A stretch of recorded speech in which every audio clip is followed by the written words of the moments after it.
See, elaboration can only impoverish this account and make it less authentic. I conceived this story in a flash. It has its genesis in my chance encounter with an old man. He was standing in a coconut grove near Chandraipatna. His eyes were suffused with strange memories and native intelligence. He stood there, a tall figure, hair gone grey, a long beak like nose, and strong muscular arms. In one hand, a spade used to tend coconut trees, a newspaper tucked under his arm. He was a laborer, overseer, and philosopher, all rolled into one. So, in the beginning itself, the narrator P Lankesh is going to tell us that he is going to narrate a short story, that he is going to concise it, because he tells that elaboration, if he goes on elaborating, elaboration means explanation in detail. If he gives explanation in detail of the story he is going to narrate, it will impoverish means it is going to make it poorer, or it will decrease the importance of that story. That is what he is telling that. So instead of elaboration, instead of giving detailed information of that story, he is going to make it concise, he is going to make it short. So ನಾವು ಹೆಚ್ಚು ವಿವರಣೆ ಕೊಡ್ತಾ ಹೋದ್ವಿ ಅಂತ ಹೇಳಿದ್ರೆ, ನಾನು ಹೇಳ್ತಾ ಇರುವಂತ ಕತೆ ತನ್ನ ಇಂಪಾರ್ಟೆನ್ಸ್ ಅನ್ನ ಅಥವಾ ತನ್ನ ಪ್ರಾಮುಖ್ಯತೆಯನ್ನು ಕಳೆದುಕೊಳ್ಳುತ್ತೆ ಅಂತ ಹೇಳ್ತಾನೆ. So this account and make it less authentic. Authentic means actual or factual, truthful one. So ಅದು ತನ್ನ ನಿಜ ರಿಯಾಲಿಟಿಯನ್ನು ಕಳೆದುಕೊಳ್ಳುತ್ತೆ ಅಂತ ಹೇಳಿ ಕೂಡ ಹೇಳ್ತಾ ಇದ್ದಾನೆ. So he tells that he conceived this story in a flash. So ಈ ಸ್ಟೋರಿಯನ್ನು ಅವನು ಒಂದೇ ಒಂದು ಕ್ಷಣದಲ್ಲಿ ತನ್ನ ಬ್ರೈನಲ್ಲಿ ಅಥವಾ ತನ್ನ ಆ ಕಥೆಯ ಚಿತ್ರಣ ತನ್ನ ಕಣ್ಮುಂದೆ ಅಥವಾ ತನ್ನ ಬ್ರೈನಲ್ಲಿ ಹುಟ್ಕೊಂಡಿದೆ ಹಾಗೆ ಅಂತ ಹೇಳಿದ್ರೆ, ತತ್ಕ್ಷಣಕ್ಕೆ ಅದೇ ಒಂದು ಕ್ಷಣಕ್ಕೆ ಅದು ಆಲ್ ಆಫ್ ಅ ಸಡನ್ ಅಂತ ಹೇಳ್ತೀವಲ್ಲ, ಆಲ್ ಆಫ್ ಅ ಸಡನ್ ಅದು ಅವರ ಕತೆ ಹುಟ್ಟಿಕೊಳ್ಳುತ್ತೆ. And it has its genesis in my chance encounter with an old man. So the story has its genesis. Genesis means birth. So birth of this story. So ಈ ಕತೆ ಹೇಗೆ ಹುಟ್ಟಿಕೊಳ್ತು ಅಂತ ಹೇಳಿದ್ರೆ, it has its genesis, or it has taken its birth in his chance encounter, in P Lankesh or narrator's chance encounter with an old man. Chance encounter, it was not a planned encounter, it was not a planned meeting. So ಅದು ಯಾವುದೇ ರೀತಿಯಾಗಿರುವಂತ planned meeting ಆಗಿರಲ್ಲ. ಆಕಸ್ಮಿಕವಾಗಿ ಒಬ್ಬ ಮುದುಕನನ್ನ ಭೇಟಿ ಆಗ್ತಾನೆ. ಅದೇ ಭೇಟಿಯಲ್ಲಿ all of a sudden ಏನಾಯ್ತು ಅಂತ ಹೇಳಿದ್ರೆ ಈ ಕತೆ ಹುಟ್ಟುಕೊಳ್ತು ಅಂತ ಹೇಳಿ ಕನ್ಸೈಸ್ ಮಾಡಿ ಹೇಳ್ತಾ ಹೋಗ್ತಾರೆ. And he was standing in a coconut grove near Chandrayapatna. So the old man was standing in a coconut grove near Chandraipatna. Chandraipatna is a city in Hassan district. So Hassan district ಅಲ್ಲಿ ಬರುವಂತ ಚಂದ್ರಾಯಪಟ್ಟಣದಲ್ಲಿ ಒಂದು ತೆಂಗಿನ ತೋಟ, ಆ ತೋಟದಲ್ಲಿ ಆ ಮುದುಕ ಓಲ್ಡ್ ಮ್ಯಾನ್ ನಿಂತ್ಕೊಂಡಿರ್ತಾನೆ. ಸೊ ಅವನ್ನ ಅಕಸ್ಮಾತ್ ಆಗಿ ನಮ್ಮ ನರೇಟರ್ ಭೇಟಿಯಾದಾಗ ಈ ಕತೆ ಇವಾಗೇನ್ ನಮ್ಗೆ ಹೇಳ್ತಾ ಹೋಗ್ತಾ ಇದಾರಲ್ಲ, ಈ ಕತೆ ಹುಟ್ಟುಕೊಂತು ಅಂತ ಹೇಳಿ ಹೇಳ್ತಾರೆ. And his eyes were suffused with strange memories, native intelligence. So his eyes, the old man's eyes were suffused. Suffused means filled with. So they were filled with strange memories and even native intelligence. So if you have a glance at that old man, ಆ old man ಅನ್ನು ಒಂದ್ಸರ್ತಿ ನಾವು ನೋಡಿದ್ರೆ ಗೊತ್ತಾಗ್ತಾ ಇತ್ತು, ಅವನ ಕಣ್ಣಿನಲ್ಲಿ ಸಾಕಷ್ಟು ಜ್ಞಾನ ತುಂಬಿತ್ತು, ಅಥವಾ ಅವನಿಗೆ ಸಾಕಷ್ಟು ಆ ಸ್ಥಳೀಯ ಜ್ಞಾನ ತುಂಬಿತ್ತು. And even he had a strange memories of past. So ಹಳೆಯ ನೆನಪುಗಳು ಕೂಡ ಸಾಕಷ್ಟು ಅವನ ಕಣ್ಣಿನಲ್ಲಿ ಕಾಣಿಸ್ತಾ ಇದ್ವು. ಸೊ ಅದನ್ನೇ ಇಲ್ಲಿ ನರೇಟರ್ ಹೇಳ್ತಾ ಇದ್ದಾರೆ, ಅವನನ್ನು ಒಂದ್ಸರ್ತಿ ನೋಡಿದ್ರೆ ಅವನ ಕಣ್ಣಲ್ಲಿ ಅಷ್ಟೊಂದು ಸಾಕಷ್ಟು ನೇಟಿವ್ ಇಂಟೆಲಿಜೆನ್ಸು, ಅಲ್ಲಿ ಸ್ಥಳೀಯ ಜ್ಞಾನ, ಹಾಗೆ ಹಳೆಯ ನೆನಪುಗಳು. ಸೊ ಅವನಿಗೆ ಎಕ್ಸ್ಪೀರಿಯನ್ಸ್ ಕೂಡ ಸಾಕಷ್ಟು ಇತ್ತು. ಸೊ ಅವನ ಕಳೆದಂತ ನೆನಪುಗಳು ಕೂಡ ಅವನ ಕಣ್ಣಿನಲ್ಲಿ ಎಲ್ಲರೂ ಕಾಣಿಸ್ತಾ ಇತ್ತು. And he stood there, a tall figure, hair gone grey, a long beak like nose and strong muscular arms. So this line gives a vivid picture of his physical appearance, how he was looking. So ನೋಡ್ಲಿಕ್ಕೆ ಹೇಗಿದ್ದ ಆ ಮುದುಕ ಮನುಷ್ಯ, ನೋಡ್ಲಿಕ್ಕೆ ಹೇಗಿದ್ದ, ಅವನ figure ಹೇಗಿತ್ತು, ಅಥವಾ ಅವನ ದೇಹದ ಆಕೃತಿ ಆಕಾರ ಎಲ್ಲ ಹೇಗಿತ್ತು ಅಂತ ಹೇಳಿ ಈ ಲೈನ್ ಅಲ್ಲಿ ವಿವರಣೆ ಕೊಡ್ತಾರೆ. So he stood there a tall figure. So he was a tall figure and his hair gone grey. So that means he might have been age perhaps. So ಅವನಿಗೆ ವಯಸ್ಸಾದ ಕಾರಣದಿಂದಾಗಿ ಅವನ ಕೂದಲು ಏನಾಗಿತ್ತು ಅಂತ ಹೇಳಿ ಕಂದು ಬಣ್ಣಕ್ಕೆ ತಿರುಗಿತ್ತು. So he was a tall figure. So ನಿಲುವಾದ ಎತ್ತರನೇ ನಿಲುವನ್ನ ಹೊಂದಿದಂತ ವ್ಯಕ್ತಿ ಅವನಾಗಿದ್ದ. And he was having a long beak-like nose. So it is explanation of his nose. He was having a long beak-like nose. So ಕೊಕ್ಕರೆಯ ಪಕ್ಷಿಗೆ ಇರುವಂತ ಮೂಗಿನ ತರ ಚೂಪಾದ ಮುಂಚಾದ ಮೂಗು ಹೊಂದಿತ್ತು. And he was having a strong muscular arms. So here this strong muscular arms is an indication of his hard work. So as a result of his hard work, so he had strong muscular arms. So ಅವನು ಸಾಕಷ್ಟು ಕಷ್ಟಪಟ್ಟು ಕೆಲಸ ಮಾಡ್ತಾ ಇದ್ದ. So ಹಾಗಾಗಿ ಅದೇ ಕೆಲಸದ ಪರಿಣಾಮವಾಗಿ ಅವನಿಗೆ ತುಂಬಾ ದಷ್ಟಪುಷ್ಟವಾದಂತ ಆರ್ಮ್ಸ್ ಇದ್ದು, ತೋಳ್ತ ಇತ್ತು. That means he was having a personality of N athlete. So ಒಬ್ಬ ಅಥ್ಲೇಟ್ ಯಾವ ತರನಾದಂತ ಪರ್ಸನಾಲಿಟಿಯನ್ನು, ದಷ್ಟಪುಷ್ಟವಾಗಿರುವಂತ ಪರ್ಸನಾಲಿಟಿ ಹೊಂದಿರ್ತಾನೆ, ಅದೇ ತರನಾದಂತ ಪರ್ಸನಾಲಿಟಿ ಈ ಓಲ್ಡ್ ಮ್ಯಾನ್ ಅಂದ್ ಆಗಿತ್ತು. And in one hand a spade used to tend coconut trees. So in one hand he was holding a spade. Spade is an instrument which is used to take care of coconut trees. Tend means take care, to take care of these coconut trees. Trees ಅನ್ನ mend ಮಾಡಲಿಕ್ಕೆ, tend ಮಾಡಲಿಕ್ಕೆ, coconut ಟ್ರೀಗಳಿಗೆ ನೀರನ್ನು ಹಾಯಿಸಲಿಕ್ಕೆ ಬಳಸುವಂತ ಒಂದು ಸಲಕರಣೆ, ಅದಕ್ಕೆ ಸಲಿಕೆ ಅಂತ ಹೇಳ್ತೀವಿ ಕನ್ನಡದಲ್ಲಿ. ಸೊ ಒಂದ್ ಕೈಯಲ್ಲಿ ಸಲಿಕೆಯನ್ನು ಹಿಡಿದಿದ್ದ. ಹಾಗೆ news paper tucked under his arm. So these two lines are very important when we describe the personality or characteristic of this old man.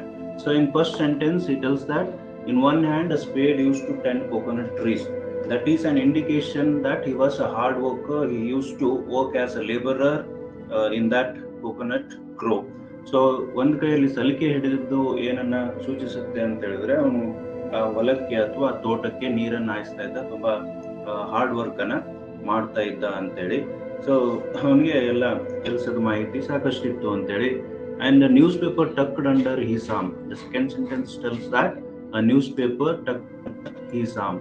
So ಅವನು ಯಾವಾಗ್ಲೂ ಒಂದು ಬಗಲಲ್ಲಿ ಇನ್ನೊಂದು ಬಗಲಲ್ಲಿ ನ್ಯೂಸ್ ಪೇಪರ್ ಅನ್ನು ಸಿಕ್ಕಿಸ್ಕೊಂಡಿದ್ದ. ಇದರರ್ಥ he was also a knowledged person. So ಒಂದ್ ಕಡೆ ಅವನು ತುಂಬಾ ಕಷ್ಟಪಟ್ಟು ಕೆಲಸ ಮಾಡ್ತಾ ಇದ್ದ, ಹಾಗೆ ಇನ್ನೊಂದು ಕಡೆ ನೋಡೋದಾದ್ರೆ ಅವನು ಕೇವಲ ಒಬ್ಬ ಲೇಬರರ್ ಆಗಿ ಕೆಲಸ ಮಾಡೋನಷ್ಟೇ ಅಲ್ಲ, ಅವನು ಸಾಕಷ್ಟು ತಿಳುವಳಿಕೆ ಇದ್ದಂತ, ಎಜುಕೇಟೆಡ್ ಆಗಿರುವಂತ ವ್ಯಕ್ತಿನೂ ಕೂಡ ಆಗಿದ್ದ. ಅದಕ್ಕೋಸ್ಕರನೇ he has been subscribe for news paper. So ಅವನು ನ್ಯೂಸ್ ಪೇಪರ್ ಅನ್ನು ಸಬ್ಸ್ಕ್ರೈಬ್ ಮಾಡಿದ್ದ. ಸೊ ಹಾಗಾಗಿ ಯಾವಾಗ್ಲೂ ಕೂಡ ಒಂದ್ ಕಡೆ ಬಗಲಲ್ಲಿ ಆ ನ್ಯೂಸ್ ಪೇಪರ್ ಅನ್ನ ಟಕ್ ಮಾಡ್ಕೊಂಡು ಇಟ್ಕೊಂಡಿರ್ತಾರೆ. And he was a labourer, overseer, philosopher and all root. So finally the narrator tells that his personality was a versatile personality. Seven personality ಕೇವಲ ಒಂದೇ ತರನಾದಂತ ಪರ್ಸನಾಲಿಟಿ ಆಗಿರುತ್ತೆ, ಅನೇಕ ಪ್ರತಿಭೆಗಳನ್ನ ಉಳ್ಳಂತ, ಎಲ್ಲ ಪ್ರತಿಭೆಗಳನ್ನು ಒಳಗೊಂಡಿರುವಂತ ಒಂದು versatile ಪರ್ಸನಾಲಿಟಿ ಆ ವ್ಯಕ್ತಿದಾಗಿತ್ತು. So if time to work as a labourer, so ಸಮಯ ಬಂತು ಹೇಳಿದ್ರೆ ಅವನು ಲೇಬರರ್ ಆಗಿ ಕೆಲಸ ಮಾಡ್ತಾ ಇದ್ದ, ಕೆಲಸದವನಾಗಿನೂ ಕೂಡ ಕೆಲಸ ಮಾಡ್ತಾ ಇದ್ದ. Overseer means manager or supervisor. So ಇಲ್ಲಿ ಕೆಲಸದವನಾಗಿನೂ ಕೂಡ ಕೆಲಸ ಮಾಡುವಂತ ಅರ್ಹತೆ ಅವನಲ್ಲಿತ್ತು, ಹಾಗೆ ಕೂಡ ಕೆಲಸ ಮಾಡ್ತಾ ಇದ್ದ. ಹಾಗೆ ಓವರ್ಸಿಯರ್ ಆಗಿ, ಸೂಪರ್ವೈಸರ್ ಆಗಿ, ಸೊ ಅನೇಕ ಕೆಲಸಗಾರರ ಮೇಲೆ ಒಬ್ಬ ಸೂಪರ್ವೈಸರ್ ಆಗಿ ಅಥವಾ ಮ್ಯಾನೇಜರ್ ಆಗಿ ಕೂಡ ಕೆಲಸ ಮಾಡುವಂತ ಅಬಿಲಿಟಿಯನ್ನು ಅವನು ಹೊಂದಿದ್ದ.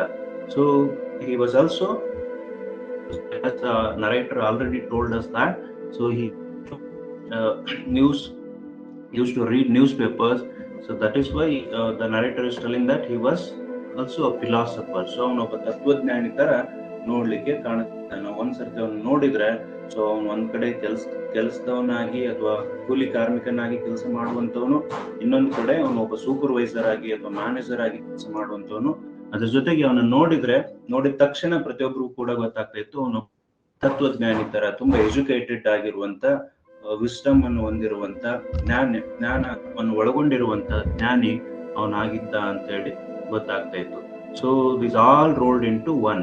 ಸೊ ಎಲ್ಲ ಪ್ರತಿಭೆಗಳು ಅವನು ಒಬ್ಬನೇ ವ್ಯಕ್ತಿಯ ವ್ಯಕ್ತಿತ್ವದಲ್ಲಿ ನಾವು ಕಾಣಬಹುದಾಗಿತ್ತು. So this is the big introduction of the story and as well as the main short story. So ಈ ಸಣ್ಣ ಕತೆ, ಈ ಕಥೆಯಲ್ಲಿ ಬರುವಂತ ಮುಖ್ಯ ಪಾತ್ರ ಓಲ್ಡ್ ಮ್ಯಾನ್ದು. ಸೊ ಓಲ್ಡ್ ಮ್ಯಾನ್ ನ ಬ್ರೀಫ್ ಆಗಿ ವಿವರಣೆ ಹೋದ್ರು. And he came to this garden after walking hundreds of miles. The owner of this plantation needed a person exactly like him. A few words were exchanged. The old man stayed on.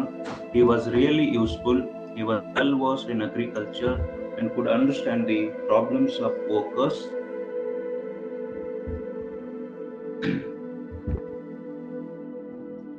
The petty thefts in the garden came to an end.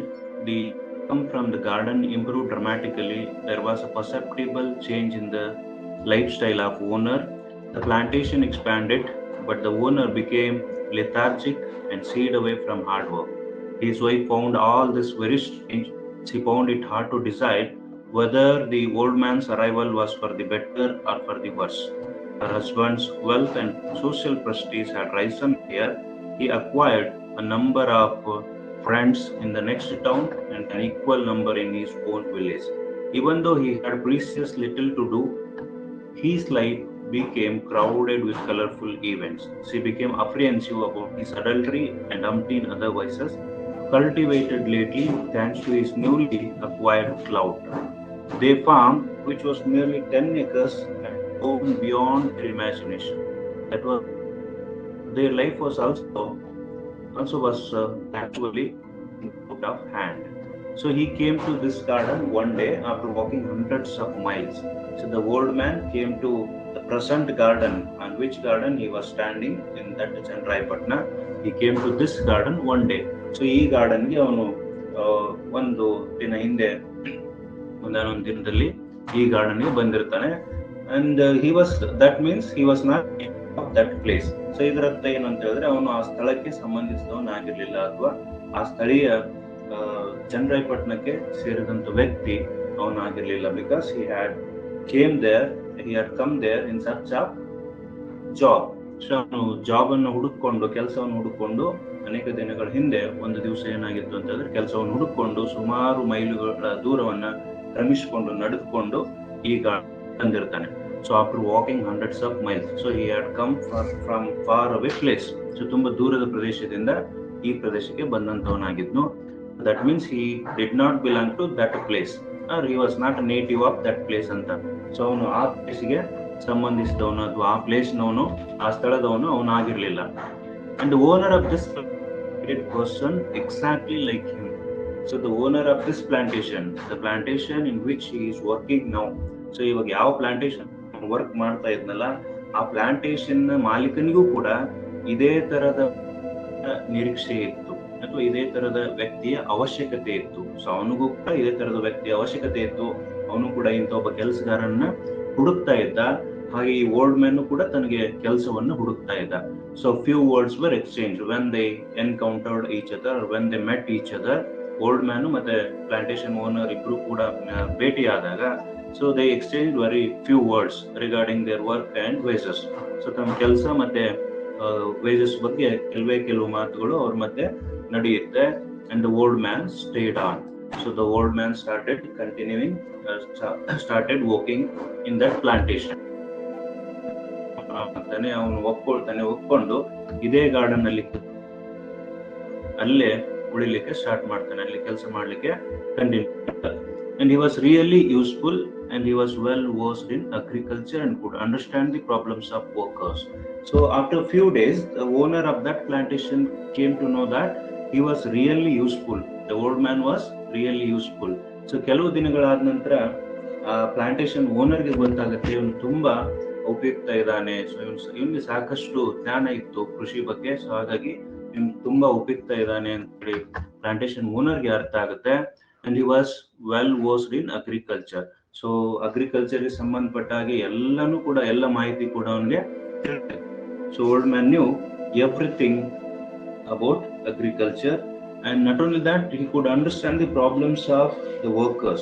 So ಕೇವಲ agriculture ಸಂಬಂಧಪಟ್ಟಂತ ವಿಷಯಗಳನ್ನು ತಿಳ್ಕೊಳ್ಳೋದು ಅಷ್ಟೇ ಅಲ್ಲ, ಅದ್ರ ಜೊತೆಗೆ ಅವನು ಅಲ್ಲಿ ತೋಟದಲ್ಲಿ ಕೆಲಸ ಮಾಡುವಂತ ಕೂಲಿ ಕಾರ್ಮಿಕರು ಅಥವಾ ಕೆಲಸಗಾರರು ಏನಿದ್ರು, ಸೊ ಅವ್ರಿಗೆ ಇರುವಂತ ಸಮಸ್ಯೆಗಳು ಕೂಡ ಅವನಿಗೆ ಗೊತ್ತಿತ್ತು. ಅವ್ರು ಏನೇನು ಸಮಸ್ಯೆಗಳನ್ನು ಫೇಸ್ ಮಾಡ್ತಾರೆ ಅಂತ ಹೇಳ್ಬಿಟ್ಟು ಅದ್ರ ಬಗ್ಗೆನೂ ಕೂಡ ಅವನು ತಿಳಿದುಕೊಂಡಿದ್ದ. ಸೊ ಹಾಗಾಗಿ the petty thefts in that garden came to an end.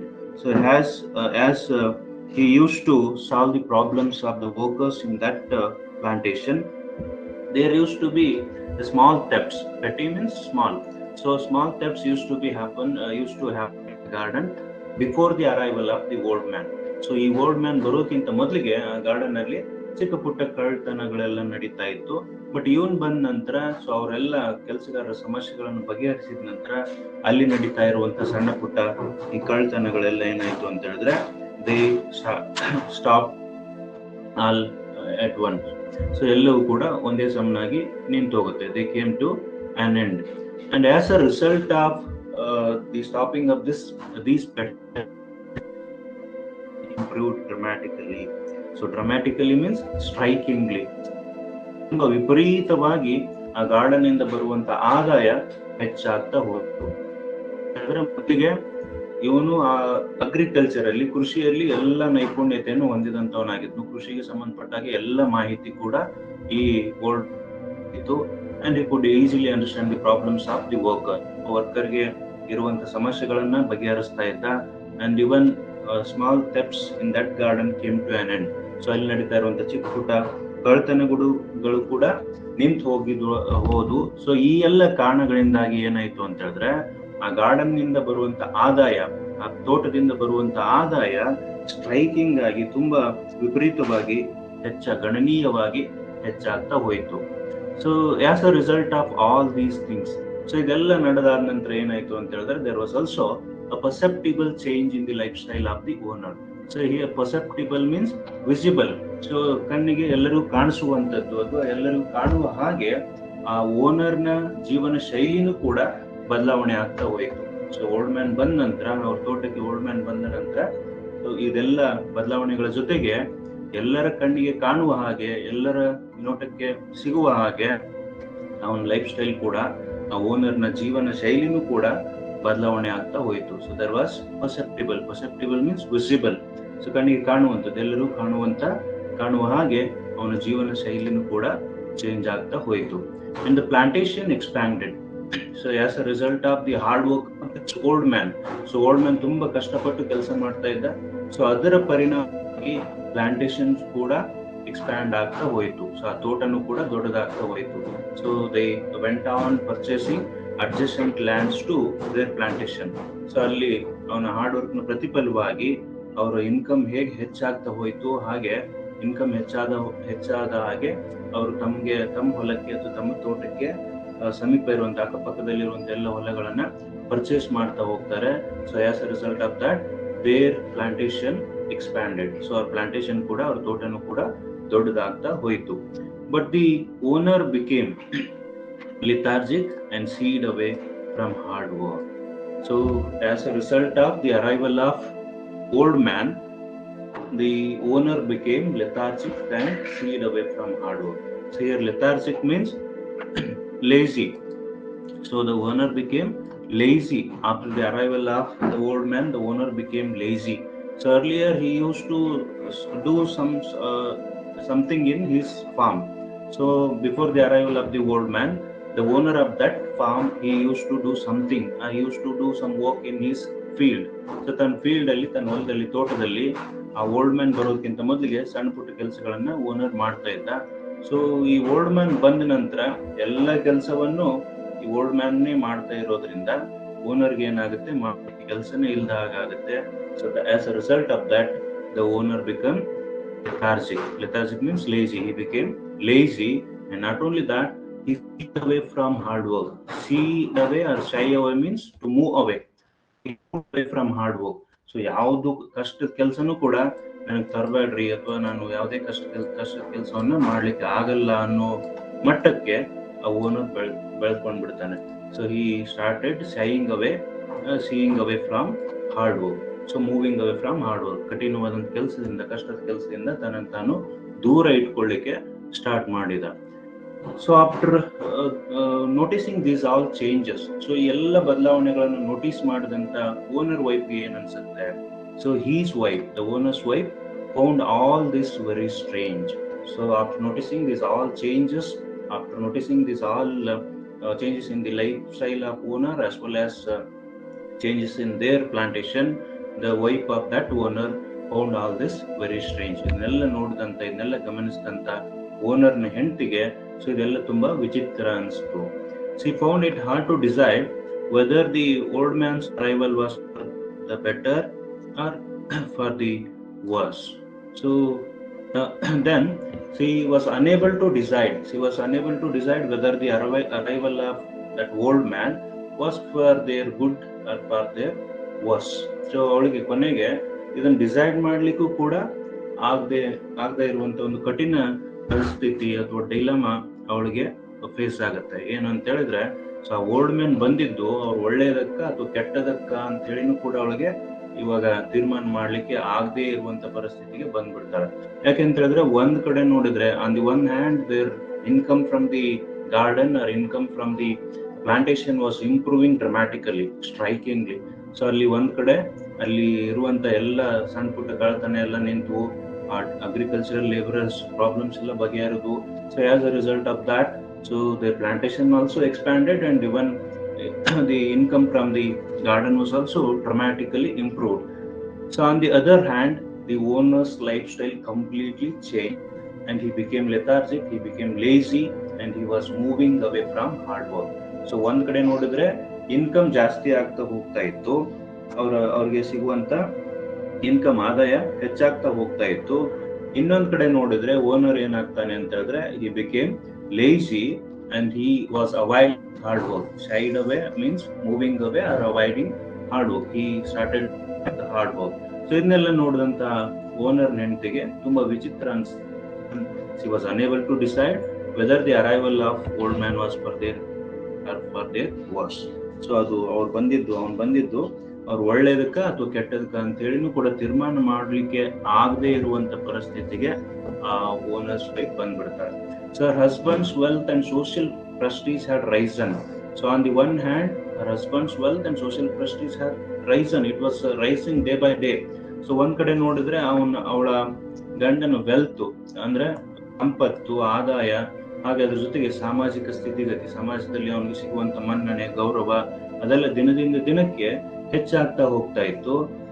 As a result of that, he acquired a number of friends in the next town and an equal number in his own village. So ಇದೆಲ್ಲದರ ಪರಿಣಾಮವಾಗಿ so ಅವನ ಸಂಪತ್ತು ದಿನದಿಂದ ದಿನಕ್ಕೆ ಹೆಚ್ಚಾಗ್ತಾ ಹೋಯ್ತು, ಹಾಗೆ ಸಮಾಜದಲ್ಲಿ ಅವನ ಗೌರವ, ಸ್ಥಾನಮಾನ ಹೆಚ್ಚಾಗ್ತಾ ಹೋಯ್ತು. ಇದರ ಪರಿಣಾಮವಾಗಿ ಅವನಿಗೆ ತನ್ನ ವಿಲೇಜ್ ಅಲ್ಲಿ ಅಷ್ಟೇ ಅಲ್ಲದೆ ಅದ್ರ ಪಕ್ಕದಲ್ಲಿರುವಂತ ಪಟ್ಟಣದಲ್ಲಿನೂ ಕೂಡ ಸಾಕಷ್ಟು ಜನ ಫ್ರೆಂಡ್ಸ್ ಅನ್ನ, ಸಾಕಷ್ಟು ಜನ ಹೊಸ ಹೊಸ ಸ್ನೇಹಿತರನ್ನ ಅವನು ಪಡೆದುಕೊಳ್ತಾ ಹೋಗ್ತಾನೆ. And even though he had precious little to do, his life became crowded with colorful events. So when his social prestige and social wealth has risen, so he had nothing to do. So ಅವನಿಗೆ ಮಾಡ್ಲಿಕ್ಕೆ ಯಾವುದೇ ಅಂತ ಒಳ್ಳೆ ಕೆಲಸ ಅಥವಾ ಮಾಡ್ಲಿಕ್ಕೆ ಯಾವುದೇ ಮುಖ್ಯವಾದಂತ ಕೆಲಸ ಯಾವ್ದು ಇಲ್ಲದೆ ಹೋದ್ರೂ ಕೂಡ ಆ owner of that plantation, so for that owner of the plantation, even though he did not have any precious little to do, ಅವ್ನು ಮಾಡ್ಲಿಕ್ಕೆ ಯಾವುದೇ ಕೆಲಸ ಕಾರ್ಯಗಳು ಇಲ್ಲದೆ ಹೋದ್ರು ಕೂಡ, ಉತ್ತಮ ಕೆಲಸಗಳು ಇಲ್ಲದೆ ಹೋದ್ರು ಕೂಡ ದಿನನಿತ್ಯನೂ ಅವನ ದಿನಚರಿ ಹೇಗಿರ್ತಾ ಇತ್ತು ಅಂತಂದ್ರೆ, it was crowded with colourful events. So ಅವನ ಜೀವನ ಯಾವಾಗ್ಲೂ ಕೂಡ ಕಲರ್ಫುಲ್ ಈವೆಂಟ್ಸ್ ಇಂದ, ಯಾವಾಗ್ಲೂ ಕೂಡ ಪ್ರೋಗ್ರಾಮ್ಗಳಿಂದ, ರಂಗು ರಂಗಿನಿಂದ ಅವನ ಜೀವನ ತುಂಬಿರ್ತಾ ಇತ್ತು. ಯಾವಾಗ್ಲೂ ಕೂಡ ರಂಗು ರಂಗಿಂದ ಅವನು ಮನರಂಜನೆ ಮಾಡ್ತಾನೆ, ತನ್ನ ಜೀವನವನ್ನು ಮನರಂಜನೆಯಲ್ಲಿ ಕಳೀತಾ ಇದ್ದ. ಸೊ ಇದೆಲ್ಲ ನೋಡಿ ಅವನ ಓನರ್ಸ್ ವೈಫ್ಗೆ ತುಂಬಾ ವರಿಯಾಗಿತ್ತು. apprehensive. So she became apprehensive about his adultery and umpteen other vices cultivated lately thanks to his newly acquired clout. So she became apprehensive. Apprehensive means she became worried or fearful. ಅವಳಿಗೆ ತುಂಬಾ ಭಯ ಆಗುತ್ತೆ. ಅಪ್ರಿಹೆನ್ಸಿವ್ ಅಂತ ಹೇಳಿದ್ರೆ ತುಂಬಾ ಭಯಭೀತಳಾಗೋದು ಅಥವಾ worry ಆಗೋದು, R becoming fearful because something that bad happening. So whenever something that bad occurs or bad happens, so we'll be apprehensive means ತುಂಬಾ ಭಯ ಆಗೋದು, ಆತಂಕವಾಗೋದು, frightened. So she became very frightened about his adultery. So as a result of these all changes, he also uh, inculcated himself in adultery. Uh, he involved himself in adultery. So he had an illegal affair with other women in that village. So ಅವನಿಗೆ ಬೇರೆ ಮಹಿಳೆಯರ ಜೊತೆಗೆ ಅನೈತಿಕ ಸಂಬಂಧವನ್ನು ಕೂಡ ಅವನು ಬೆಳೆಸ್ಕೊಳ್ಳಿಕ್ಕೆ start ಮಾಡ್ತಾನೆ. So ಇದರ ಪರಿಣಾಮವಾಗಿ ಅವಳಿಗೆ ತುಂಬಾ ಭಯ, ಆತಂಕ ಹುಟ್ಟಿತು. ಅದರ ಜೊತೆಗೆ he also developed umpteen other vices. Umpteen means so many. So umpteen ಅಂತ ಹೇಳಿದ್ರೆ ಸಾಕಷ್ಟು, ಅನೇಕ other vices is opposite of virtue. So bad habits, vices ಅಂತ ಹೇಳಿದ್ರೆ bad habits, ಅನೇಕ ದುಶ್ಚಟಗಳನ್ನ ಅವನು ಮತ್ತೆ ಬೆಳೆಸ್ಕೊಳ್ತಾ ಹೋಗ್ತಾನೆ. ಕೇವಲ ಅಡಲ್ಟರಿ ಅಷ್ಟೇ ಅಲ್ಲ, ಅನೈತಿಕ ಸಂಬಂಧವನ್ನು ಬೆಳೆಸ್ಕೊಳ್ಳೋದಷ್ಟೇ ಅಲ್ಲ, ಸೊ ಇನ್ನೂ ಅನೇಕ ದುಶ್ಚಟಗಳ ದಾಸನಾಗಿ ಅವನು ತನ್ನ ಜೀವನ ಶೈಲಿಯನ್ನ ಬದಲಾವಣೆ ಮಾಡ್ಕೊಳ್ತಾನೆ. ಸೊ ಆ ದುಶ್ಚಟಗಳಲ್ಲಿ ಇನ್ನೂ ಒಂದು ಯಾವುದು ಅಂತ ಹೇಳಿದ್ರೆ cultivated lately thanks to his newly acquired clout. So he had newly obtained the clout. Clout means influence or power. So he also developed having the power and influence over other people like politicians. So politicians ತರ influence ಮಾಡೋದು, ಹಾಗೆ ಅಧಿಕಾರವನ್ನು ಕೂಡ ಪಡೆದುಕೊಳ್ಳುವಂತ ಕೆಲಸವನ್ನು ಕೂಡ ಅವನು ಮಾಡ್ಕೊಳ್ತಾ ಹೋದ. ಸೊ ಇದರ ಪರಿಣಾಮವಾಗಿ ಅವನ ಹೆಂಡತಿಗೆ ತುಂಬಾ ಭಯ, ಆತಂಕ ಶುರುವಾಗುತ್ತೆ. And their farm, which was merely 10 acres, had grown beyond their imagination. So their farm, before the arrival of the old man, it was merely 10 acres, merely only. So old man ಬರೋದಕ್ಕಿಂತ ಮೊದಲಿಗೆ ಅವ್ರ form ಅಥವಾ ಅವ್ರ ತೋಟ ಕೇವಲ 10 ಎಕರೆ ಇತ್ತು. ಇವಾಗ it has grown beyond their imagination. So after the arrival of that old man, it had grown beyond their imagination. ಅವ್ರ ಕಲ್ಪನೆಗೂ ಮೀರಿ ಅದು ಇವತ್ತು ಬೆಳೆದಿತ್ತು. ಸೊ ಅಷ್ಟು ದೊಡ್ಡ ಪ್ರಮಾಣದಲ್ಲಿ ಅವ್ರ ಪ್ಲಾಂಟೇಶನ್ ಏನಾಗಿತ್ತು ಅಂತ ಹೇಳಿದ್ರೆ ಹೆಚ್ಚಾಗಿತ್ತು. And that was fine, but their life also was gradually getting out of hand. So ಇದೆಲ್ಲ ನೋಡ್ಲಿಕ್ಕೆ ತುಂಬಾ ಚೆನ್ನಾಗಿ ಅನಿಸ್ತಾ ಇತ್ತು. ಯಾವುದು ಅವ್ರ ಫಾರ್ಮ್, ಪ್ಲಾಂಟೇಶನ್ ಎಲ್ಲ ಏನಾಗ್ತಾ ಇತ್ತು ಅಂತ ಹೇಳಿದ್ರೆ ದಿನದಿಂದ ದಿನಕ್ಕೆ ಅದು ಬೆಳೀತಾ ಹೋಗ್ತಾ ಇತ್ತು, ದೊಡ್ಡದಾಗ್ತಾ ಹೋಗ್ತಾ ಇತ್ತು. ಅದು ಒಂದ್ ಕಡೆ ನೋಡ್ಲಿಕ್ಕೆ ಉತ್ತಮ. ಬಟ್ ಅದರ ಪರಿಣಾಮವಾಗಿ ಅದಕ್ಕೆ ಸಮಾನವಾಗಿ ವ್ಯತಿರಿಕ್ತವಾಗಿ ಇನ್ನೊಂದು ಏನಾಗ್ತಾ ಇತ್ತು ಅಂತ ಹೇಳಿದ್ರೆ ಅವ್ರ ಜೀವನನು ಕೂಡ ಅವ್ರ ಕೈ ಮೀರಿ ಹೋಗ್ತಾ ಇತ್ತು. It was not under the control of themselves. So it was not there in their control. So ಅವ್ರ ಜೀವನ ಅವ್ರ ಕಂಟ್ರೋಲ್ ಅಲ್ಲಿ, ಅವ್ರ ಹಿಡಿತದಲ್ಲಿ ಇರಲಿಲ್ಲ. ಅವ್ರ ಹಿಡಿತವನ್ನು ಮೀರಿ ಹೋಗಿತ್ತು. ಸೊ ಹಾಗಾಗಿ it was not good for them. It was the worst for the owners wife. So when she was in a fix like this, one day the old man met her and behaved as though he knew all about her plight. And he smiled at her and brought down an offering of tender coconut from a nearby tree. He sat on the embankment of the well. She had no alternative, and she sat next to him. The sun was slipping away into the western horizon. His rays were reaching the walls of the well through the foliage of coconut, mango and jackfruit trees. So when she was in a fix like this, so when she was in a fix means a trouble or a problem. Fix here is a problem or a trouble. So when she was or in a worry, when she was in a worry like this, when she was in a problem like this, one day the old man met her. So ಅವಳು ಈ ಒಂದು ಸಮಸ್ಯೆ ಬಗ್ಗೆನೇ ಯಾವಾಗಲೂ ಗಂಭೀರವಾಗಿ ಚಿಂತೆ ಮಾಡ್ತಾ ಇರ್ತಾಳೆ. ಸೊ ಹೀಗೆ ಚಿಂತೆ ಮಾಡ್ತಾ ಇದ್ದಾಗ ಒಂದ್ ದಿವಸ ಏನಾಗುತ್ತೆ ಅಂತ ಹೇಳಿದ್ರೆ ದಿಸ್ ಓಲ್ಡ್ ಮ್ಯಾನ್ ಮೆಟ್ ಹರ್. ಈ ಓಲ್ಡ್ ಮ್ಯಾನ್ ಏನಿದ್ದ ಅವನು ಅವಳನ್ನ ಭೇಟಿಯಾಗ್ತಾನೆ. ಭೇಟಿಯಾಗೋದಷ್ಟೇ ಅಲ್ಲ, ಭೇಟಿಯಾಗಿ he behaved as though he knew all about her plight. So her plight means her problem. So her suffering, ಅವಳ ಯಾತನೆ, ಅವಳ ನೋವು. ಸೊ ಅದೇನಿತ್ತು, that is the plight of that old woman. that owner's wife. So owner ವೈಫ್ನ ಸಮಸ್ಯೆ, owner wife ಏನು ಯಾತನೆಯನ್ನು ಪಡ್ತಾ ಇದ್ಲು, ಏನು ಅವಳಿಗೆ ನೋವಿತ್ತು, ಸೊ ಆ ನೋವಿಗೆ ಮೂಲ ಕಾರಣ ಅಥವಾ ನೋವಿಗೆ ಕಾರಣ ಏನು, ಅದಕ್ಕೆ ಪರಿಹಾರ ಏನು, ಎಲ್ಲವೂ ತನಗೆ ಗೊತ್ತಿರುವ ಹಾಗೆ ಈ ಓಲ್ಡ್ ಮ್ಯಾನ್ ಏನ್ ಮಾಡ್ತಾನೆ ಅಂತ ಹೇಳಿದ್ರೆ ವರ್ತನೆ ಮಾಡ್ತಾನೆ. ಸೊ ಅವಳನ್ನ ಮೀಟ್ ಮಾಡಿ as though he knew everything about her plight. So ಅವಳಿಗೆ ಏನೇನ್ ದುಃಖ ಇತ್ತು, ಅವಳಿಗೇನ್ ದುಮ್ಮಾನ ಇತ್ತು, ಅವಳಿಗೇನು why she was very sad or why she was worried about. So ಅವಳು ಯಾಕೆ ವರಿ ಆಗಿದ್ಲು, ಯಾಕೆ ಅವಳು ಈ ಒಂದು ಎಷ್ಟೊಂದು ನೋವಿನಲ್ಲಿ ಇದ್ದಾಳೆ ಅಂತ ಹೇಳಿ. ಸೊ ಆ ಎಲ್ಲ ನೋವಿಗೆ ಕಾರಣ ಹಾಗೆ ಅದಕ್ಕೆ ಪರಿಹಾರ ಎಲ್ಲವೂ ಕೂಡ ಇವನಿಗೆ ಗೊತ್ತಿರುವ ರೀತಿಯಲ್ಲಿ ಓಲ್ಡ್ ಮ್ಯಾನ್ ಅವಳನ್ನು ನೋಡಿ ಬಿಹೇವ್ ಮಾಡ್ತಾನೆ, ವರ್ತನೆ ಮಾಡ್ತಾನೆ. And he smiled at her and brought down an offering of tender coconut from a nearby tree. So when he saw her, when he met her, he smiled at her. So ತನಗೆಲ್ಲವೂ ತಿಳಿದಿರುವ ಹಾಗೆ ಆ ವ್ಯಕ್ತಿ old man ಏನ್ ಮಾಡ್ತಾನೆ ಅಂತ ಹೇಳಿದ್ರೆ ಅವಳನ್ನು ನೋಡಿ ನಗ್ತಾನೆ. ನಗೋದಷ್ಟೇ ಅಲ್ಲ, he also brought a tender coconut, offering of a tender coconut from her own plantation. So ಅವಳದೇ ಪ್ಲಾಂಟೇಶನ್ ಇಂದ, ಅವಳದೇ ತೋಟದ ತೆಂಗಿನ ಮರದಿಂದ ಒಂದು ಎಳನೀರನ್ನ ಅವಳಿಗೆ ತಂದು ಕೊಡ್ತಾನೆ.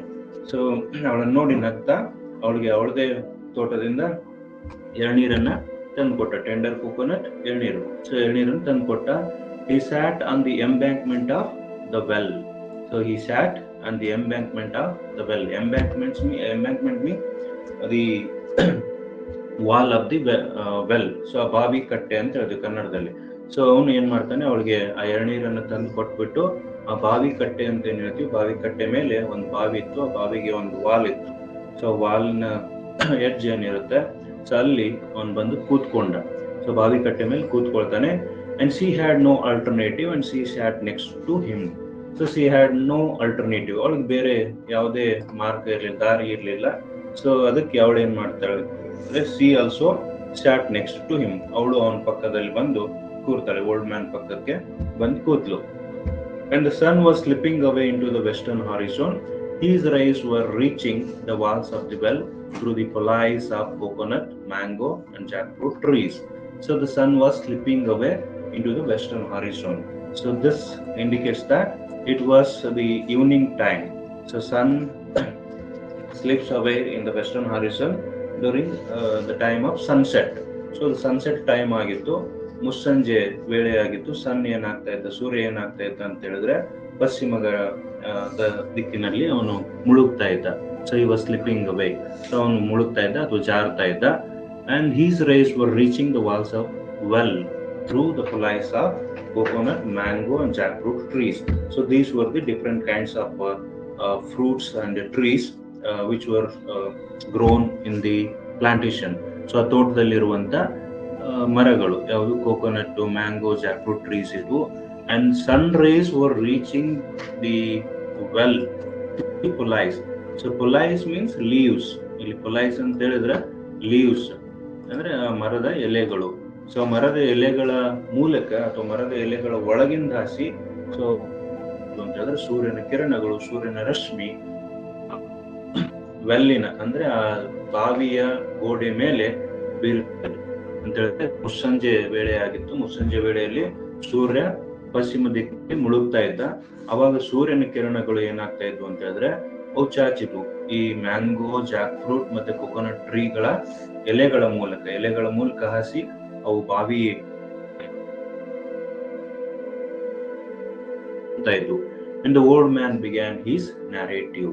So this story is one of the unique stories that have been written by P Lankesh, because it is famous for the plot of this story, that is story within a story. He adopted a unique style of writing in this short story, that is a story within a story. So ಇದರಲ್ಲಿ ತುಂಬಾ ವಿಶಿಷ್ಟವಾಗಿರುವಂತ ಒಂದು ಶೈಲಿಯನ್ನ P Lankesh adapt ಮಾಡ್ಕೊಂಡಿದ್ದಾರೆ. So ಅದು ಏನು ಅಂತ ಹೇಳಿದ್ರೆ ಕತೆ ಒಳಗೇನೆ ಮತ್ತೊಂದು ಕತೆ. ಸೊ ಇಲ್ಲಿ ತನಕ there are two narrators also. So ಇಲ್ಲಿ ಇಬ್ರು ನರೇಟರ್ಸ್ ಬರ್ತಾರೆ. ಇಲ್ಲಿ ತನಕ narrator was P Lankesh, and from now onwards the narration changes to the old man. So ಇಲ್ಲಿಂದ ಮುಂದೆ ಓಲ್ಡ್ ಮ್ಯಾನ್ ತನ್ನ ನರೇಟಿವ್ ತನ್ನ ಕಥೆಯನ್ನ ಹೇಳ್ತಾನೆ. ಸೊ ಹಾಗಾಗಿ ಇದು ಕತೆ ಒಳಗಡೆನೆ ಇನ್ನೊಂದು ಕತೆ, story within a story. So until this point of view, the P Lankesh was narrating the story. Now the old man starts his narration. So ಇಲ್ಲಿಂದ ಮುಂದೆ ಓಲ್ಡ್ ಮ್ಯಾನ್ ತನ್ನ ಒಂದು ಕಥೆಯನ್ನ ಹೇಳ್ತಾ ಹೋಗ್ತಾನೆ. Now the old man wanted to convey the owner's wife that there is nothing in life, and he wanted to convey that she shouldn't worry about for what she is worrying now. So ಅವಳು ಯಾದಕ್ಕೆ worry ಮಾಡ್ಕೊಂಡಿದ್ದಾಳೆ, ಎದಕ್ಕೋಸ್ಕರ ಅವಳು ಅಷ್ಟೊಂದು ನೋವನ್ನ ಅನುಭವಿಸ್ತಾ ಇದ್ದಾಳೆ. So ಆ ನೋವನ್ನ ಮರೆಸ್ಲಿಕ್ಕೆ ಅಥವಾ ನೋವನ್ನ ಕಡಿಮೆ ಮಾಡ್ಲಿಕ್ಕೆ ಅಂತೇಳಿ ಅವನು ತನ್ನ ಕಥೆಯ ಮೂಲಕ, ಒಂದು ಕಥೆಯ ಮೂಲಕ ಅವಳಿಗೆ ಮನವರಿಕೆ ಮಾಡಿಕೊಡ್ಲಿಕ್ಕೆ ಇಷ್ಟಪಡ್ತಾನೆ ಓಲ್ಡ್ ಮ್ಯಾನ್. ಸೊ ಹಾಗಾಗಿ ತನ್ನ ಕಥೆಯನ್ನ ಅವಳಿಗೆ ಇವಾಗ ಹೇಳಲಿಕ್ಕೆ ಸ್ಟಾರ್ಟ್ ಮಾಡ್ತಾನೆ. So the old man began his narrative. So ಇಲ್ಲಿಂದ ಓಲ್ಡ್ ಮ್ಯಾನ್ ನ ಕತೆ ಸ್ಟಾರ್ಟ್ ಆಗುತ್ತೆ. In a far a place once there was a man called Tammanna.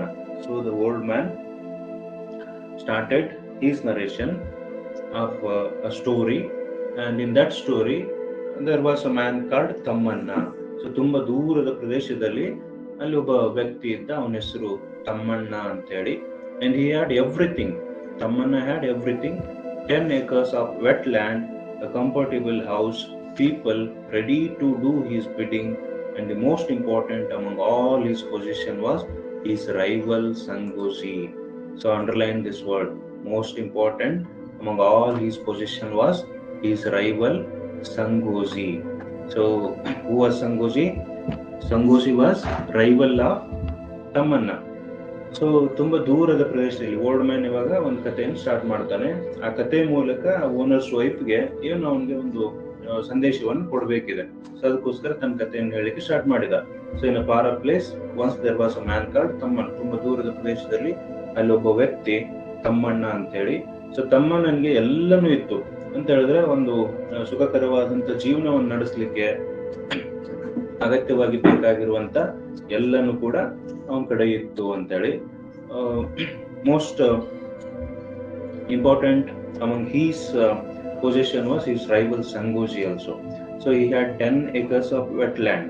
So ಒಂದು ಕಂಫರ್ಟೇಬಲ್ ಜೀವನವನ್ನು ನಡೆಸಲಿಕ್ಕೆ ಸೊ ಅವನಿಗೆ 10 ಎಕರೆ ಕೃಷಿ ಭೂಮಿ, 10 ಎಕರೆ ನೀರಾವರಿ ಭೂಮಿ, ನೀರಾವರಿ ಜಮೀನು ಕೂಡ ಇತ್ತು. And comfortable house. ಸೊ ಒಂದು ವ್ಯವಸ್ಥಿತವಾಗಿರುವಂತಹ ಸುಖಕರವಾದ ಜೀವನವನ್ನು ನಡೆಸಲಿಕ್ಕೆ ಅಗತ್ಯವಾಗಿ ಬೇಕಾಗಿರುವಂತ ಒಂದು ಒಳ್ಳೆ ಮನೆ ಕೂಡ ಅವನಲ್ಲಿತ್ತು. And people ready to do his bidding. So people, ಅಲ್ಲಿನ ಜನರು, ಸೊ ಅವನು ಏನಾದ್ರೂ ಆಜ್ಞೆ ಮಾಡ್ತಾನೆ ಅಂತ ಹೇಳಿದ್ರೆ ಅವನ ಆಜ್ಞೆಯನ್ನು ಚಾಚು ತಪ್ಪದೆ ಪಾಲಿಸ್ಲಿಕ್ಕೆ ಸಾಕಷ್ಟು ಜನ ವ್ಯಕ್ತಿಗಳು ಕೂಡ, ಸೊ ಅವನ ಆಜ್ಞೆಯನ್ನು ಪಾಲಿಸ್ಲಿಕ್ಕೆ ಸಾಕಷ್ಟು ಜನ ಅಲ್ಲಿ ಅವನೊಂದಿಗೆ ಇರ್ತಾ ಇದ್ರು. ಸೊ ಇದೆಲ್ಲ ಒಂದ್ ಕಡೆ ಆದ್ರೆ ಅದರೊಟ್ಟಿಗೆ the most important among all his positions. So positions means his the things which he was owning. So ಅವನ ಓನರ್ಶಿಪ್ ಅಲ್ಲಿ ಏನೆಲ್ಲ ಇತ್ತು, ಸೊ ಅದ್ರ ಒಟ್ಟಿಗೆ he was having his rival Sangosi. So ಅವನ ಜೊತೆಗೆ ಇದೆಲ್ಲದರ ಜೊತೆಗೆ ಸೊ ಅವನಿಗೆ ಒಳ್ಳೆ ಮನೆ ಇತ್ತು, ಹಾಗೆ 10 ಎಕರೆ ನೀರಾವರಿ ಜಮೀನ್ ಇತ್ತು. ಸೊ ಅದ್ರ ಜೊತೆಗೆ ಅನೇಕ ಜನರು ಕೂಡ ಅವನ ಆಜ್ಞೆಗಳನ್ನ ಪಾಲಿಸ್ಲಿಕ್ಕೆ ರೆಡಿಯಾಗಿರುವಂತ ಜನರು ಕೂಡ ಇದ್ರು. ಅದ್ರ ಜೊತೆಗೆ ಅವನ್ ರೈವಲ್ ಆಗಿರುವಂತ, ಅವನ ಪ್ರತಿಸ್ಪರ್ಧಿ ಆಗಿರುವಂತ ಸಂಗೋಜಿ ಅನ್ನೋ ವ್ಯಕ್ತಿನೂ ಕೂಡ ಇದ್ದ. ಅಂದ್ರೆ ಅವನಿಗೆ ಪ್ರತಿಸ್ಪರ್ಧಿಯಾಗಿ ಅವನ್ ಪೈಪೋಟಿ ಮಾಡ್ಲಿಕ್ಕೆ, ತಮ್ಮಣ್ಣನ ಜೊತೆಗೆ ಪೈಪೋಟಿಯನ್ನು ಕೊಡ್ಲಿಕ್ಕೆ, ಅವನ ಪ್ರತಿಸ್ಪರ್ಧಿತನ ಒಡ್ಲಿಕ್ಕೆ ಸೊ ಸಂಗೋಜಿ ಅನ್ನೋ ವ್ಯಕ್ತಿ ಕೂಡ ಅಲ್ಲಿ ಇದ್ದ ಅಂತ ಹೇಳಿ ಓಲ್ಡ್ ಮ್ಯಾನ್ ತನ್ನ ಕಥೆಯನ್ನ ಸ್ಟಾರ್ಟ್ ಮಾಡ್ತಾನೆ. So after proceeding this path, the old man started pummeling for words as though he had committed a mistake.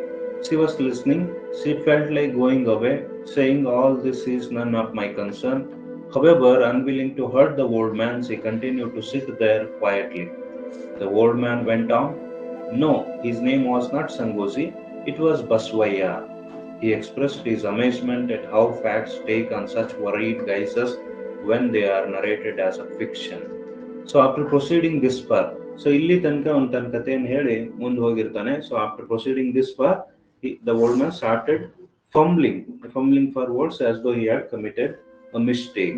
So ತಾನು ಪೇಚಿನ ಒಂದು ಸ್ಥಿತಿಯನ್ನು ಎಕ್ಸ್ಪ್ರೆಸ್ ಮಾಡ್ತಾನೆ. Fumbling means an instance of clumsiness or awkwardness or nervousness. So fumble means to become clumsy, or to become awkward, or to become nervous. So he was nervous because he had committed mistake in his narration. So ತಾನು ಕತೆ ಹೇಳ್ತಾ ಇದ್ನಲ್ಲ, ಹೇಳುವಂತ ಶೈಲಿಯಲ್ಲಿ ಅಥವಾ ಕತೆ ಹೇಳುವ ಇದರಲ್ಲಿ ಏನೋ ಒಂದು ತಪ್ಪಾಗಿದೆ, ಏನೋ ತಪ್ಪಾಯ್ತು ಅಂತ ಹೇಳಿ ಸೊ ಅವನು ಪೇಚಿಗೆ ಸಿಲುಕಿದವರ ತರ ತನ್ನ ಎಕ್ಸ್ಪ್ರೆಸ್ ಮಾಡ್ತಾನೆ. ಸೊ ಪೇಚಿನ ಒಂದು ಮುಜುಗರಕ್ಕೆ ಒಳಗಾದವ್ರ ತರ ಅಥವಾ ಪೇಚಿನ ಒಂದು ಎಕ್ಸ್ಪ್ರೆಷನ್ ಅನ್ನ ಇಲ್ಲಿ ಮಾಡ್ತಾ ಹೋಗ್ತಾನೆ. After proceeding this part the old man started fumbling for words as though he had committed mistake. ನಾನೇನೋ ಮಿಸ್ಟೇಕ್ ಮಾಡಿದೀನಿ, ಸೊ ಈ ಕತೆ ಹೇಳೋದ್ರಲ್ಲಿ ಏನೋ ಸ್ವಲ್ಪ ಮಿಸ್ಟೇಕ್ ಆಯ್ತು, ಏನೋ ತಪ್ಪಾಯ್ತು ಅಂತ ಹೇಳಿ ಒಂದು ಮುಜುಗರ ಅನ್ಸುತ್ತೆ. And she was listening. She felt like going away, saying that all this was none of my concern. So ಅವಳು ಕೇಳ್ತಾ ಇರ್ತಾಳೆ, ಈ ಕಥೆಯನ್ನು ಕೇಳ್ತಾ ಅವಳಿಗೆ ಏನ್ ಅನ್ಸುತ್ತೆ ಅಂತ ಹೇಳಿದ್ರೆ, ಇವನೇನೋ ಹೇಳ್ತಾ ಇದ್ದಾನೆ, ನನ್ ಸಂಬಂಧ ಇಲ್ಲತ್ತು, ಸೊ ನನ್ ಸಂಬಂಧ ಇಲ್ಲದ ನಾಯಕ್ ಕೇಳ್ಬೇಕು ಅಂತ ಹೇಳಿ ಅವಳಿಗೆ ಅಲ್ಲಿಂದ ಬಿಟ್ಟು ಹೋಗ್ಬೇಕು ಅನ್ಸುತ್ತೆ. She felt like going away by saying all this was none of her concern. So ಇದೆಲ್ಲ ನನ್ನ ಸಂಬಂಧ ಇಲ್ಲದ ಏನೋ ಹೇಳ್ತಾ ಇದ್ದಾನೆ ಮುದುಕ ಅಂತೇಳಿ ಹೇಳ್ಬಿಟ್ಟು ಅಲ್ಲಿಂದ ಎದ್ದು ಹೋಗ್ಬೇಕು ಅನ್ಸುತ್ತೆ. However, she was unwilling to hurt the old man. ಆದ್ರೂ ಕೂಡ ಎದ್ದು ಹೋಗ್ಬೇಕು ಅನ್ಸುತ್ತೆ, ಆದ್ರೂ ಕೂಡ ಅವನ್ಗೆ ನೋವು ಮಾಡ್ಲಿಕ್ಕೆ ಅವಳಿಗೆ ಇಷ್ಟ ಇರಲಿಲ್ಲ. ಸೊ ಏನು ಹಾಗೆ ಸುಮ್ನೆ ಎದ್ದು ಹೋಗ್ಬಿಟ್ರೆ ಅವ್ನಿಗೆ ನೋವಾಗುತ್ತೆ, ಮನ್ಸಿಗೆ ನೋವಾಗುತ್ತೆ, ಬೇಜಾರಾಗುತ್ತೆ ಅಂತ ಹೇಳಿ ಅವಳು ಏನ್ ಮಾಡಿದ್ಲು ಅಂತ ಹೇಳಿದ್ರೆ, she continued to sit there quietly. So ಅವಳಿಗೇನು ಇನ್ನೇನೋ ಹೇಳ್ತಾ ಇದ್ದಾನೆ ಅಂತೇಳಿ ಮೊದ್ಲಿಗೆ ಹಾಗ ಅನಿಸ್ತಾ ಇತ್ತು. ಏನೋ ಹೇಳ್ತಾ ಇದ್ದಾನೆ, ನನ್ಗೆ ಏನು ತಿಳಿತಾ ಇಲ್ಲ, ನನ್ಗೆ ಸಂಬಂಧ ಇಲ್ಲ, ಯಾರು ತಮ್ಮನ್ನ ಅಂತೆ, ಸಂಗೋಷಿ ಅವ್ನ ರೈವಲ್ ಸಂಗೋಷಿ ಅಂತೆ, ಸೊ ಇದನ್ನೆಲ್ಲ ಏನು ನನ್ ಸಂಬಂಧ ಇಲ್ಲದ ಹೇಳ್ತಾ ಇದ್ದಾನಲ್ಪ ಅಂತ ಹೇಳಿ ಅಲ್ಲಿಂದ ಎದ್ದು ಹೋಗ್ಬೇಕನ್ಸುತ್ತೆ. But she was unwilling to hurt the old man. ಆ ಓಲ್ಡ್ ಮ್ಯಾನ್ಗೆ ನೋವು ಮಾಡ್ಲಿಕ್ಕೆ, ಅವ್ನ ಮನ್ಸಿಗೆ ಬೇಜಾರ್ ಮಾಡ್ಲಿಕ್ಕೆ ಅವಳಿಗೆ ಇಷ್ಟ ಇರಲಿಲ್ಲ. ಅದಕ್ಕೋಸ್ಕರ ಏನ್ ಮಾಡಿಲ್ಲ ಅಂತ ಹೇಳಿದ್ರೆ, she continue to sit there quietly. So the old man went on. So ಅವಳು ಅಲ್ಲೇ ಸುಮ್ಮನೆ ಕೂತಿದ್ಕೆ ಓಲ್ಡ್ ಮ್ಯಾನ್ ಏನ್ ಮಾಡಿದ ಅಂತ ಹೇಳಿದ್ರೆ ತನ್ನ ಸ್ಟೋರಿಯನ್ನ ಕಂಟಿನ್ಯೂ ಮಾಡ್ತಾನೆ. He went on, he continue, or he moved on. No, his name was not Sangosi, it was Basavayya. So the is Tammanna's rival, name of Tammanna's rival was not Sangosi, it was Basavayya ಅಂತ ಹೇಳ್ತಾನೆ. ಸೊ ಅವನಿಗೆ rival ಇದ್ನಲ್ಲ, ಪ್ರತಿಸ್ಪರ್ಧಿ, ಪೈಪೋಟಿ ಮಾಡುವಂತವ್ನ ಇದ್ನಲ್ಲ ತಮ್ಮಣ್ಣನ್ಗೆ, ಸೊ ಅವನ ಹೆಸರು ಸಂಗೋಸಿ ಅಲ್ಲ, ಸೊ ಅವನ ಹೆಸರು ಬಸವಯ್ಯ ಅಂತ ಹೇಳ್ತಾನೆ. And he expressed his amazement at how facts take on such worried guises when they are narrated as a fiction. So ಇದನ್ನ, ಈ ಕಥೆಯನ್ನ ಅಥವಾ ಒಂದು ಫ್ಯಾಕ್ಚುವಲ್ ಆಗಿರುವಂತ ಕಥೆಯನ್ನ ನಾವು ಫಿಕ್ಷನ್ ಆಗಿ, ಸೊ ಒಂದು ಅನ್ರಿಯಲಿಸ್ಟಿಕ್ ಫಿಕ್ಷನ್ ಆಗಿ ಆ ಕಥೆಯನ್ನು ಹೇಳ್ತಾ ಹೋದಾಗ ಸೊ ಹೇಗೆ ಬೇರೆ ಬೇರೆ ತರನಾದಂತ ರೂಪವನ್ನು ಪಡೆದುಕೊಳ್ಳುತ್ತೆ ಅಂತೇಳಿ ತಂದೆ ಆದಂತ ಒಂದು ಅಮೇಜ್ಮೆಂಟ್ ಅನ್ನ, ಅವನು ಬಿಲ್ಡರ್ಮೆಂಟ್ ಅನ್ನ ಎಕ್ಸ್ಪ್ರೆಸ್ ಮಾಡ್ತಾನೆ. ಸೊ ಅದು ನಿಜವಾದ ಕತೆ, ಅವನ್ ಗೊತ್ತಿರುವಂತ ನೈಜ ಕತೆ. ಆ ನೈಜ ಕಥೆಯನ್ನ ಒಂದು ಕಾಲ್ಪನಿಕ ಕಥೆಯಾಗಿ ಅಥವಾ ಕಟ್ಟು ಕಥೆಯಾಗಿ ಹೇಳ್ತಾ ಹೋದಾಗ ಸೊ ಅದೆಲ್ಲ ಹೇಗೆ ಬೇರೆ ಬೇರೆ ರೂಪವನ್ನು ಪಡೆದುಕೊಳ್ಳುತ್ತೆ ಅಂತ ಹೇಳಿ ಸೊ ಅವನ್ಗೆ